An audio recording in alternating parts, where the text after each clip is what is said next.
Assalamualaikum warahmatullahi wabarakatuh, Pak. Waalaikumsalam warahmatullahi wabarakatuh. Ya, ini saya mau mencari Bapak Ya, selaku Kepala Sekolah SMP Negeri 3 Sumber yang sudah sekian lama, sekitar 2 tahunan lebih, Pak, ya. Ya. 2 tahun lebih. Di sini saya belajar, Bapak, bagaimana Bapak mengambil putusan sebuah kasus atau peristiwa, khususnya juga kasus itu yang mengandung dilema, Bapak. Ini ada beberapa pertanyaan, Bapak, yang saya ajukan sesuai dengan anjuran dari tugas CGP saya. Yaitu yang pertama, selama ini bagaimana Bapak dapat mengidentifikasi kasus-kasus yang merupakan dilema etika atau pembangunan moral? ya.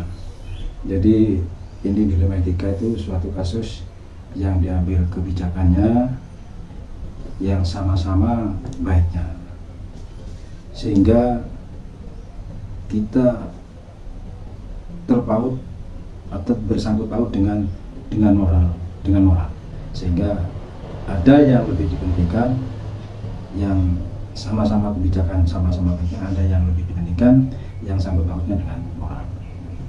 Oh, baik, Pak. Berarti ini yang dilema etika itu yang dengan identifikasi itu yang sama-sama baik, itu, Pak, ya. Tapi yang berkaitan dengan moral, gitu, Pak. Dengan moral, ya. Baik, Pak, untuk yang pertanyaan kedua ini, yaitu yang pertama, yang kedua, selama ini bagaimana Bapak mengambil keputusan di sekolah Bapak, terutama untuk kasus-kasus di mana ada dua kepentingan yang sama-sama benar atau sama-sama mengandung nilai kebajikan? Bagaimana, Bapak? Ya, sebelum mengambil keputusan, kita memerlukan pendekatan yang secara sistematis. Sistematis itu pendekatan menyeluruh, baik di internal kantor maupun di luar, sehingga pendekatan itu harus kita lakukan. Oh, jadi dengan pendekatan itu, ya, Ya. secara sistematis, internal atau eksternal. Ya. Baik, Bapak. Lalu untuk pertanyaan yang ketiga, Bapak, ini untuk mengambil keputusan itu tentu ada langkah-langkah, prosedur yang Bapak lakukan. Lalu gimana langkah-langkah atau prosedur seperti apa yang bisa Bapak lakukan selama ini? Ya, tadi sudah saya sebutkan mengenai langkah-langkah atau prosedur secara sistematis. Yang pertama, setelah ada dilema kasus itu, ya, kita pertama harus mengidentifikasi masalah. Ya, identifikasi masalah. Yang kedua, mengumpulkan informasi baik secara internal maupun eksternal.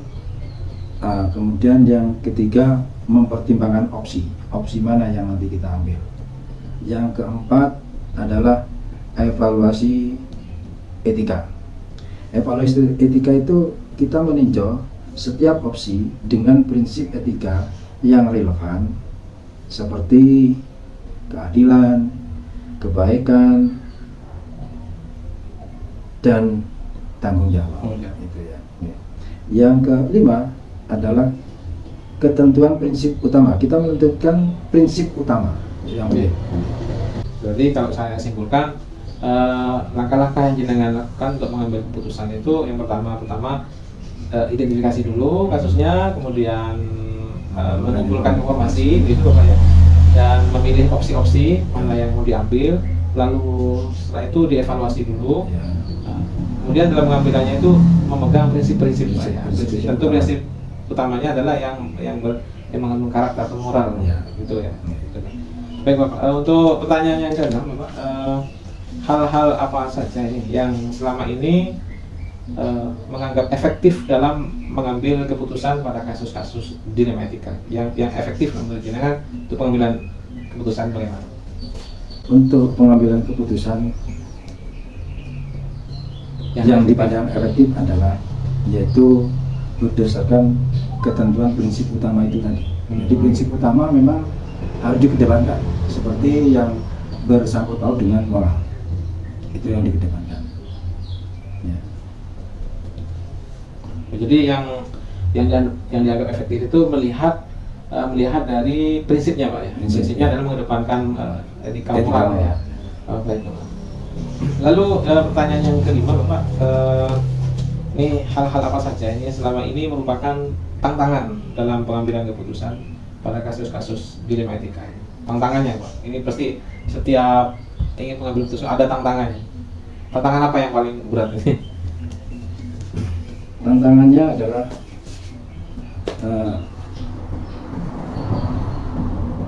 setelah kita mengambil keputusan atau langkah lanjut mengambil keputusan, yaitu kita mengamati hasilnya bagaimana. Ya, bagaimana hasilnya kita mengambil keputusan itu, serta kita harus siap untuk melakukan penyesuaian yang diperlukan nantinya. Jadi pertama itu kita mengamati dulu hasil kita, keputusan kita itu, ya, mengamati. Dan kelanjutannya apabila keputusan itu tidak sesuai dengan kita harapkan atau di luar harapan kita, berarti kita harus siap untuk melakukan penyesuaian yang lain yang bila diperlukan. Berarti saya simpulkan ini tantangannya yang berat itu setelah mengamati hasilnya Pak. Ya. Habis itu kalau tidak sesuai dengan yang diputuskan, itu tantangannya. Ya. Maka harus siap menyesuaikan kembali gitu. Ya. Terus yang nomor 6 Bapak pertanyaannya, selama Bapak memimpin itu, apakah Bapak memiliki sebuah tata kelola khusus atau jadwal tertentu dalam sebuah penyelesaian masalah etika, atau apakah langsung menyelesaikannya di tempat seketika itu, atau memilih sebuah jadwal yang sudah dirancang oleh Bapak? Ini bagaimana Bapak berpikir? Kalau secara formal itu tidak ada terjadwal atau terstruktur, tergantung daripada keadaan di lapangan nanti, dimana kita sebagai pimpinan harus bisa tadi itu memilih atau memberi kebijakan mana yang lebih diutamakan, terutama yang terkait dengan pendekatan moralnya. Berarti tergantung masalahnya, kasusnya Pak ya. Yang jelas prinsip moralnya itu yang didahulukan. Ya. Baik Bapak, ini yang sudah ketujuh ini, agak lebih cepat. Yang ketujuh, ini dalam mengambil keputusan itu tentu ada faktor-faktor yang membuat Bapak itu lebih mudah mempermudah pengambilan keputusan. Apakah seseorang atau faktor-faktor itu Pak? Yang mempermudah kita mengambil keputusan, pertama kita harus punya satu prinsip utama. Prinsip utama kita sudah dijelaskan tadi, yaitu mengedepankan karakter moral. Itu sudah. Jadi yang lain jangan. Jadi kita harus mengedepankan karakter moralnya itu dulu untuk mengambil keputusan. Kalau yang lainnya, ya monggo silakan. Cuma yang kami di lembaga kami itu karakter moralnya. Karakter moralnya. Berarti itu sangat mempermudah Pak ya. Jadi kalau sudah melihat prinsip tujuan mengedepankan karakter moral itu, kita mudah mengambil keputusan. Mudah, karena gini, karakter moral itu kita mengutamakan bagaimana kasus itu seandainya terjadi pada diri kita. Itu aja. Jadi yang nanti kita dengan sendirinya akan muncul moral apa yang kita munculkan di sana. Jadi dengan belajar dengan kasus itu seumpama menimpa pada diri kita. Ya.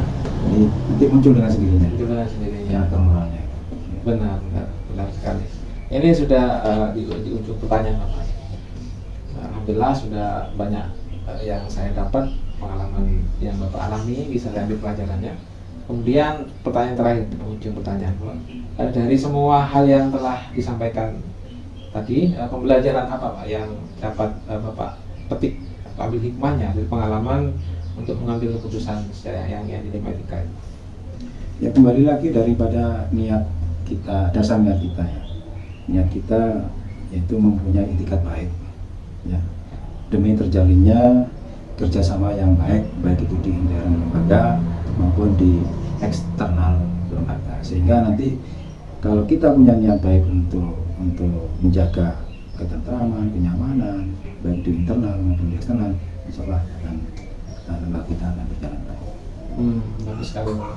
Jadi ini apa namanya, pembelajaran yang bisa diambil itu yang penting punya etikat baik ya, menjaga keamanan internal eksternal, kita jalan aja keputusan ambil itu lah ya.